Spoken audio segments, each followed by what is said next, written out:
Tucker Carlson stands up against the war. Standing up, telling the truth about Trump's war. You think I'm kidding? Let's watch. This is unbelievable. So this is how bad the news media is. This is how horrible they are. Fox News is now the beacon of reasonable thought on war. Tucker Carlson does a great job on this, actually. So it just goes to show you he could do a great job all the time if he wanted. So watch this. Good evening and welcome to Tucker Carlson Tonight. Leaders on both sides of the aisle in Congress, in the media, in our intelligence services, in virtually every overfunded think tank in Washington, have suddenly aligned tonight on a single point of agreement. America must go to war in Syria immediately. Bashar al-Assad cannot continue to lead that country. He must be overthrown. So when the news media, the Democrats, the Republicans, the military-industrial complex all agree on that, something's wrong. Something's wrong. There's nobody's allowed to be an anti-war voice? No. Except Tucker Carlson. Assad is an evil man, they tell us. His latest crime is a chlorine gas attack carried out over the weekend by his forces against a rebel-held suburb of Damascus. Assad's poison gas suffocated children. Pictures of the aftermath of that are all over the internet, and they are horrifying. Assad is a monster. That's the official story. Almost everyone in power claims to believe it. The push to war in Syria, by the way, has united politicians from both sides. Lindsey Graham and Howard Dean typically agree on very little. Not much at all. But today they are both calling for war in Syria. Graham is demanding massive attacks on the Syrian military. Dean is going even further than that. On Twitter, he called the president, quote, a wimp for merely sending thousands of troops and launching tons of bombs at Syria.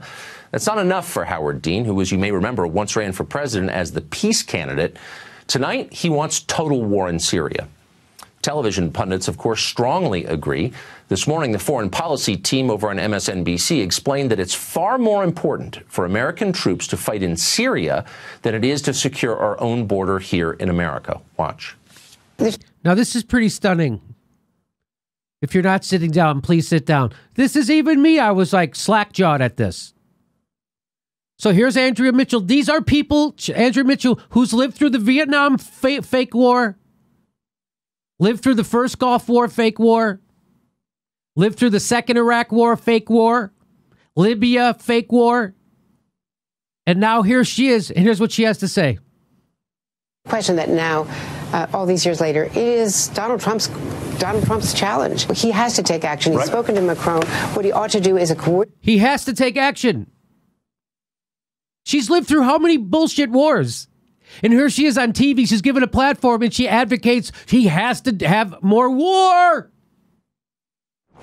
As Trump leaves to fight his imaginary border war, he's leaving the real war where we could make a difference and said he's turning it over to Assad. The real war where we can make a difference. What real war? ISIS and al-Nusra are trying to overthrow Assad, who's a secular leader. For what? Why are they doing that? Why? Why are we involved? We're right now assisting Saudi Arabia in creating a genocide in Yemen. But we're supposed to, but now we care about people in Syria? Really, Joe? You fucking knucklehead. Trump has to take action in Syria. Everyone nods sagely. That ought to make you nervous. Universal bipartisan agreement on anything is usually the first sign that something deeply unwise is about to happen, if only because there is nobody left to ask skeptical questions. And we should be skeptical of this, starting with the poison gas attack itself. All the geniuses tell us that Assad killed those children. But do they really know that? Of course they don't really know that. They're making it up. They have no real idea what happened. Actually, both sides in the Syrian civil war possess chemical weapons. How would it benefit Assad using chlorine gas last weekend? Well, it wouldn't. Assad's forces had been winning the war in Syria. The administration just announced its plans to pull American troops out of Syria, having vanquished ISIS. That's good news for Assad. And about the only thing he could do to reverse it and to hurt himself would be to use poison gas against children. Well, he did it anyway, they tell us. He's that evil. Please. Keep in mind, this is the same story they told us last April. Do you remember that? It was almost exactly a year ago. The new administration announced it was no longer seeking to depose Assad from power. Regime change was no longer our policy. So the usual war chorus in Washington started yelping, went berserk, and days later, Assad supposedly used sarin gas against civilians in Syria. There was video. We bombed a Syrian airbase in response to that. At the time, this show asked what seemed like the obvious question: are we really sure that Assad did that? It seems weirdly timed and counterproductive to him. Shut up, they explained. Of course we're sure. What an unpatriotic question. But of course they were lying. 2 months ago, the Secretary of Defense admitted that actually we still have no proof that Assad used sarin gas last year. The story, it turns out, was propaganda. It was designed to manipulate Americans, just like so much of what they say. We've seen this movie before, and we know how it ends. But just for the sake of argument, let's assume they're not lying this time. Let's assume Assad did just use chlorine gas. So it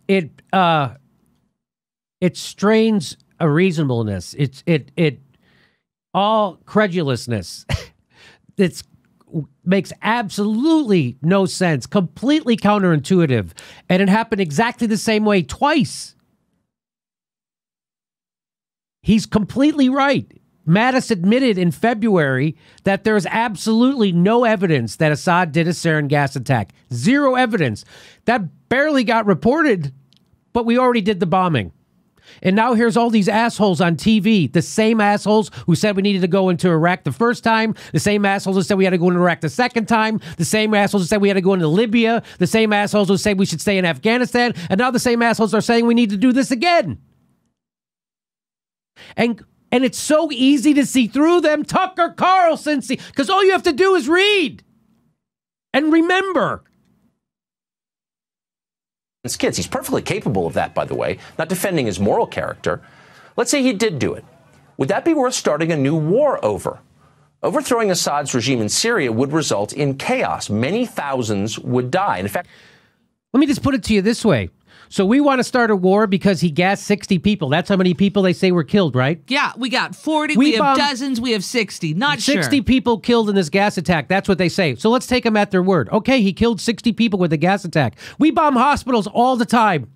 We're right now helping Saudi Arabia commit a genocide in Yemen. Right now.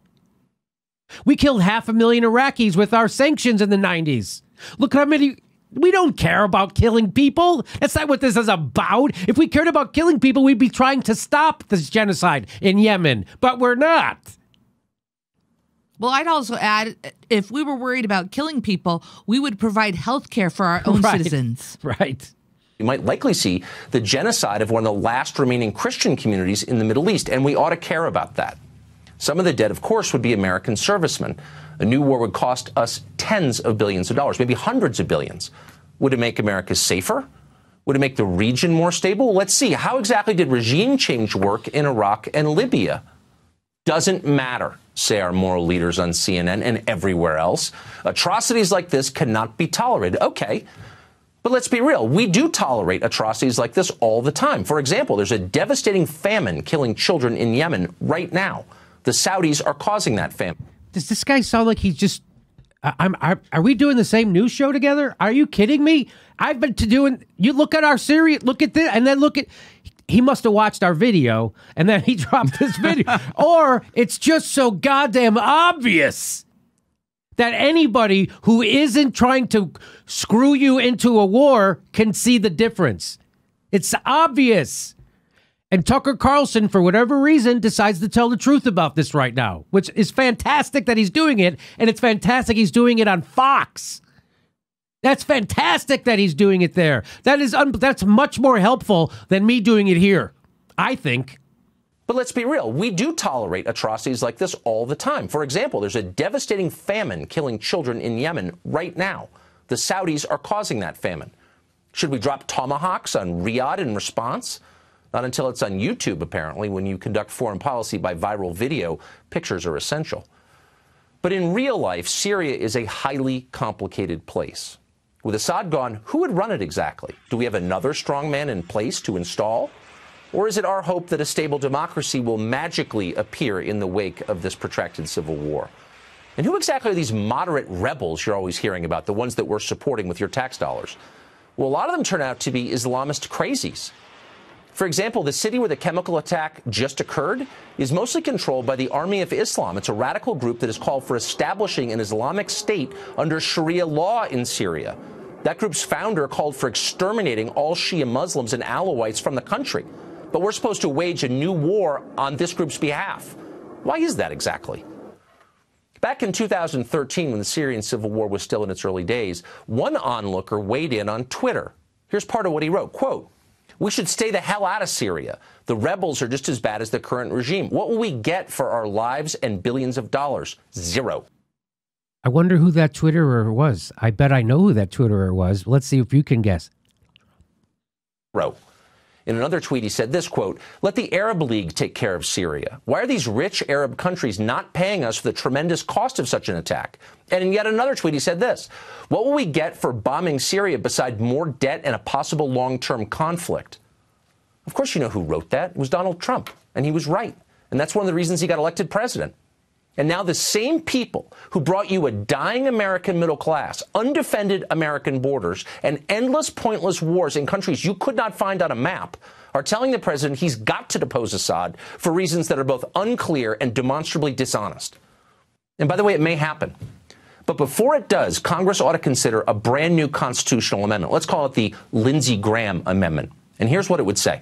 Congress shall topple no government until it finishes rebuilding the last government it toppled. And furthermore, talk show generals shall be required to personally visit the battlefield of every war they advocate for. End of amendment. That would have an immediate and positive effect. Let's hope it passes.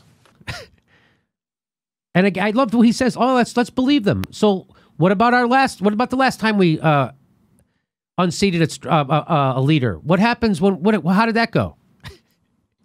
And the generals would come on. I would add a little bit to that. Not only they have to go to the battlefield, the generals, but B, they have to divulge who they're being paid by, because they're all being paid by defense contractors to advocate for war, just like they did all the time.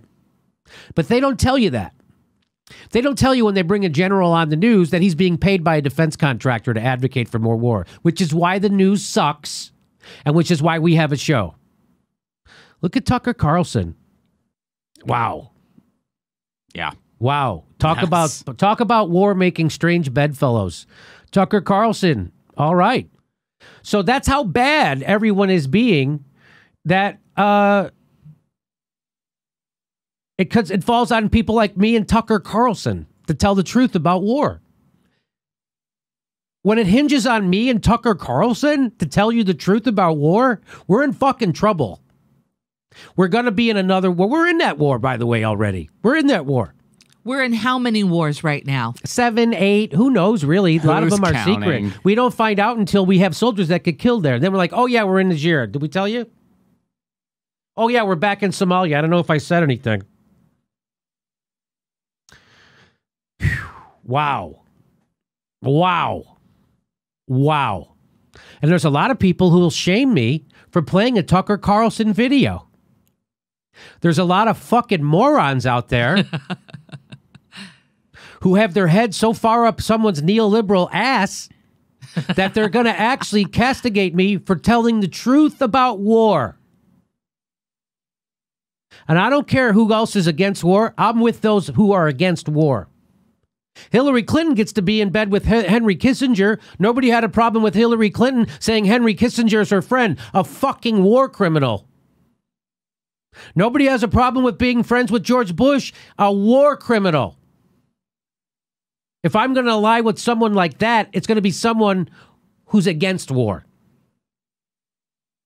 But you watch the comments, watch the morons, watch the idiots, watch the people who are a cancer on this fucking country. These people who cheerlead the establishment into war again.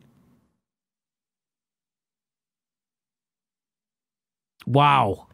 And you wonder why we can't have nice things? It's because those kind of people are so fucking stupid. Tucker Carlson and me, a dumb jagoff nightclub comedian, can easily debunk this. Easily.